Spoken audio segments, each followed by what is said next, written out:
అందరికీ నమస్కారం అండి. ఈరోజు ఈ వీడియోలో నేను చెప్పబోతున్న విషయం ఏమిటంటే ministry of education government of India added on super numerary seats for female candidates. ఏవైతే ట్రిపుల్ ఐటీలు, ఎన్ఐటీసు, ఐఐటీస్ ఉన్నాయో వీటికి సంబంధించి టాప్ మోస్ట్ ఇన్స్టిట్యూషన్స్ కాబట్టి వీటిలో జెండర్ బ్యాలెన్స్ చేయడం కోసం మినిస్ట్రీ ఆఫ్ ఎడ్యుకేషన్ వాళ్ళు 20% సీట్స్ని సూపర్ న్యూమరరీ సీట్స్ కింద ఫీమేల్ క్యాండిడేట్స్కి క్రియేట్ చేయడం జరిగింది.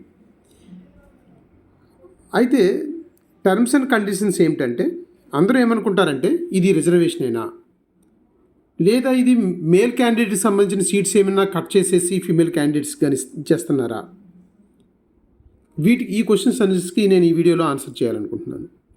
మినిస్ట్రీ ఆఫ్ ఎడ్యుకేషన్ వాళ్ళు adding extra seats for female candidates అండి, అవే సూపర్ న్యూమరరీ సీట్స్.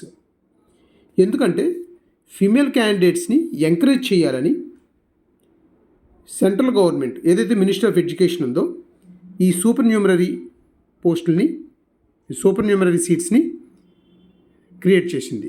ఎందుకు అంటే ఇంప్రూవ్ ద జెండర్ బ్యాలెన్స్. ఎందుకు అంటే చాలా ఐఐటీల్లో, ఎన్ఐటీల్లో కానీ చూస్తే మేల్ క్యాండిడేట్స్ ఎక్కువ మంది అడ్మిషన్ పొందుతున్నారు, ఫీమేల్ క్యాండిడేట్స్ చాలా తక్కువ మంది అడ్మిషన్ పొందుతున్నారు. దాన్ని బ్యాలెన్స్ చేయడం కోసం జేఈ మెయిన్స్ ఫర్ ఎన్ఐటీస్ ద్వారా, JEE advance for triple IT ద్వారా సూపర్ న్యూమరరీ సీట్స్ ఫర్ ఉమెన్కి క్రియేట్ చేశారు. అయితే ఇక్కడ కండిషన్ ఏంటంటే ఆల్ ఐఐటీస్లో ఉన్నటువంటి అండర్ గ్రాడ్యుయేట్ కోర్సెస్కి అన్నిటికీ కలిపి 20% ఫీమేల్ క్యాండిడేట్స్, 20% ఫీమేల్ క్యాండిడేట్స్కి సీట్స్ ఉంటాయి. వేరాజ్ ఎన్ఐటీ ఫ్యూ ట్రిపుల్ ఐటీస్లో ఈచ్ అండర్ గ్రాడ్యుయేట్ ప్రోగ్రామ్కి should have only 20% seats for ఫీమేల్కి ఉంటాయి. For example NIT Rourkela mechanical programme చూసుకుంటే ఇక్కడ 2 టైప్స్ ఆఫ్ ప్రోగ్రామ్స్ ఉంటాయి 2 టైప్స్ ఆఫ్ సీట్స్ ఉంటాయి. Gender neutral, female pool. Female only includes the supernumerary seats. Only supernumerary seats only ఫీమేల్కే ఉంటాయి. Boys eligible only gender neutral పూల్లోనే వాళ్ళకి eligible ఉంటాయి. Whereas female candidates in both gender న్యూట్రల్లో వాళ్ళు పోటీ పడతారు, మరలా ఫీమేల్ పూల్లో కూడా వాళ్ళు పోటీ పడతారు. ఇది మనం అర్థం చేసుకోవాలి. ఫర్ ఎగ్జాంపుల్ 100 సీట్స్ ఉన్నాయనుకోండి, మెరిట్ బేస్లో 100 సీట్స్లో మనకు 20% సీట్స్ ఫీమేల్కి రావాలి. కానీ అక్కడ 100 సీట్స్ బాయ్స్కి వెళ్ళిపోతే అప్పుడు ఆ ఇన్స్టిట్యూషన్, ఎన్ఐటీలో ఆ ఇన్స్టిట్యూషన్ ఆ కోర్సుకు సంబంధించి ఏం చేస్తుందంటే అడిషనల్గా 20% సీట్స్ ఫర్ గర్ల్స్ కోసం మళ్ళీ క్రియేట్ చేస్తుంది. అంటే 100 సీట్స్ ఉన్నట్టుది ఇంక్రీజ్ అవుతాయి, 120 సీట్స్ అవుతాయి.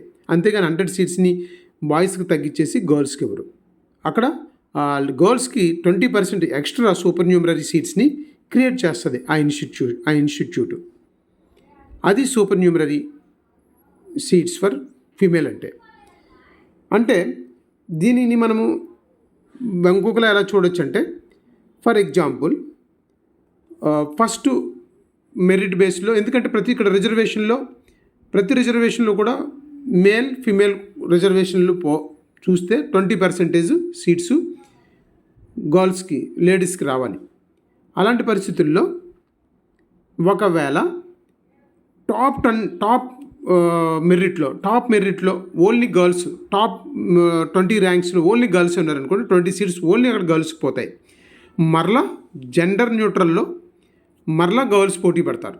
ఏదైతే రిజర్వేషన్ ఉందో ఆ రిజర్వేషన్ ప్రకారంగా గర్ల్స్ మళ్ళీ అక్కడ 20% సీట్స్కి పోటీ పడతారు. అంటే ఇక్కడ 20 టాప్ ర్యాంకర్స్ ఎవరైతే గర్ల్స్ కానీ ఉండుంటే వాళ్ళకి కానీ వెళ్ళిపోతే మరలా 20 సీట్స్ గర్ల్స్కి వస్తాయి, ఓన్లీ అప్పుడు 60 సీట్స్ బాయ్స్కి ఉంటాయి. లేదు ఇందాక మీకు చెప్పినట్టుగా 100 సీట్స్లో మెరిట్ బేస్డ్ చూస్తే అన్ని సీట్స్ బాయ్స్కే వస్తే అప్పుడు 20% సీట్స్ ఏవైతే ఉంటాయో అవి ఫీమేల్కి రావాల్సిన 20% రాలేదు. కాబట్టి అప్పుడు ఆ ఇన్స్టిట్యూట్ ఎడిషనల్గా 20% సీట్స్ని ఆ బ్రాంచ్కి క్రియేట్ చేస్తుంది. ఎన్ఐటీల్లో అయితే ప్రోగ్రామ్ అండర్ గ్రాడ్యుయేట్లో అది ఈచ్ ప్రోగ్రామ్కి అది చూస్తుంది. అదే ఐఐటీల్లో అయితే అండర్ గ్రాడ్యుయేట్ కోర్సెస్ అన్నిటికీ కలిపి 20% ఫీమేల్ సీట్స్ చూస్తుంది. ఎన్ఐటీస్కి, ఐఐటీస్కి కూడా ఈ సూపర్ న్యూమరరీ పోస్టులో డిఫరెన్స్ ఉంది. కాబట్టి ఇక్కడ నా ఉద్దేశం ఏంటంటే గర్ల్స్ ఎవరైతే జేఈ మెయిన్స్ రాస్తున్నారో వాళ్ళకి ఎన్ఐటీల్లో కూడా మంచిగా వాళ్ళకి సీట్స్ దొరుకుతాయి. వాళ్ళ రిజర్వేషన్ పోగా కొన్ని అవసరమైన కొన్ని బ్రాంచెస్లో సూపర్ న్యూమరీ పోస్టులు క్రియేట్ అవుతాయి. అక్కడ కూడా మీకు సీట్ వచ్చే అవకాశం ఉంటుంది. కాబట్టి మీకు కొంచెం పెద్ద ర్యాంక్ వచ్చినా సరే గర్ల్స్కి డెఫినెట్గా ఇక్కడ సీట్ వస్తుంది ఎన్ఐటీల్లో. ఆ మాత్రం ఈ మాత్రం చదివి కొంచెం మంచి ర్యాంక్ వస్తే మాత్రం డెఫినెట్గా ఎన్ఐటీల్లో ఫ్యూ త్రిబుల్ ఐటీల్లో మీకు సీట్ వచ్చే అవకాశం ఉంది. అలాగే ఐఐటీల్లో అయితే ఇంకా చాలా కాంపిటీషన్ తక్కువగా ఉంటుంది. ఎలిజిబుల్ అవ్వడమే ముందు తక్కువ ఉంటారు. కాబట్టి అక్కడ మీకు ఇంకా పెద్ద ర్యాంక్ అయినా సరే జేఈ అడ్వాన్స్లో పెద్ద ర్యాంక్ వచ్చినా సరే మీకు ఐఐటీల్లో మీకు సీట్ వచ్చే అవకాశం ఉంటుంది. కాబట్టి పేరెంట్స్ ఎవరైతే ఫిమేల్ క్యాండిడేట్స్ మనకు ఉన్నారో వాళ్ళందరినీ కూడా ఐఐటీ ఎన్ఐటీలో చదివించడానికి మీరు ప్రయత్నించండి. ఎందుకంటే మంచి స్కోప్ ఉంది. బాయ్స్తో పోలిస్తే గర్ల్స్కి కొంచెం పెద్ద ర్యాంక్ వచ్చినా సీట్ వస్తుంది. కాబట్టి ఈ వీడియో నచ్చితే లైక్ చేయండి, షేర్ చేయండి, సబ్స్క్రైబ్ చేయండి.